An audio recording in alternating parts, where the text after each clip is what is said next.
Би авилгын эсрэг тэмцэл дээр цогтгөрөл даргахдаа улс төр огт хийхгүй. Танаа манаа гэж ярих бол огт шаардлага байхгүй. Ягаад гэвэл танаад ч тийм авилгыг өгшүүлсэн нөхдүүд байна, манаад ч байна. Энэ нөхдүүдээсээ салж яаж урагшлах вэ гэдэг дээр хоёулаа нэг жоохон золбоотой ажиллая гэж би бодоод байна. Таныг бас хувийн хвшилт байсан зовлон жаргал үтсэн хүн. Би бас унаж босоод уруудаж өгсөд үхэл амьдралын заагаас өнөөдөр ирсэн учраас надад бол тийм элдв шунал тачаал байхгүй хүн. Тийм учраас би бол нэг жоохон золбоотой ажиллана. Дээрээс нь би бас нэг жоохон атман таньдгүй. Тийм янз бүрийн одоо кинон дээр гардаг тэр кино драм үзүүлэхгүй. Надад бол нэг тийм би нөгөө нэг тэр компанийг муулж нөгөө компанийг нь магтаж хин нэгнийг цолж өргөмжилж явахгүй.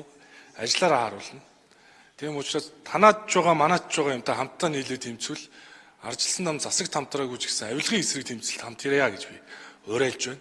Би тантай одоо санал нэг байна. Би бол миний үзэл санаа, итгэл үнэмшил бол би зах зээлийн нийгэмд өссөн хүн. Тийм учраас би үзэл санааны хувьд чөлөөлтийн бодлого дээр үргэлж оршино. Энэ бол хэн нэгний сэдв биш. Та бидний хамтын сэдв. Төсөл гацаагч биш. Би төслийн гарцыг гаргаж ирсэн. Дуустгүй олон яриаг дуусгасан. Ороно майнингтай хийх хилцээрийг би орчин үеийн боловсралтай залуучийг урьж санхүүгийн хилцээр хийж ирээдүйд ямар ч үр төлбөр ногдохгүй олон улсын корпорат гэрээ хийсэн хүн. Тийм учраас би төслийг явуулахад буруу арга хэлбэр ашиглахдаа эвлэрэхгүй.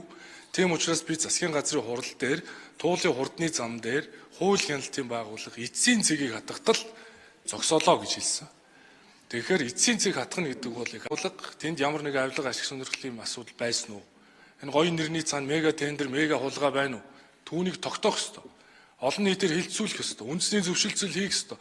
Байгаль орчны нөлөөллийн үнэлгээний гүйцэтгэл хариулж болно 1 минут. Байгаль орчны нөлөөллийн үнэлгээний хуулийн дагуу олон нийтийн хилцүүлэг хийх ёстой.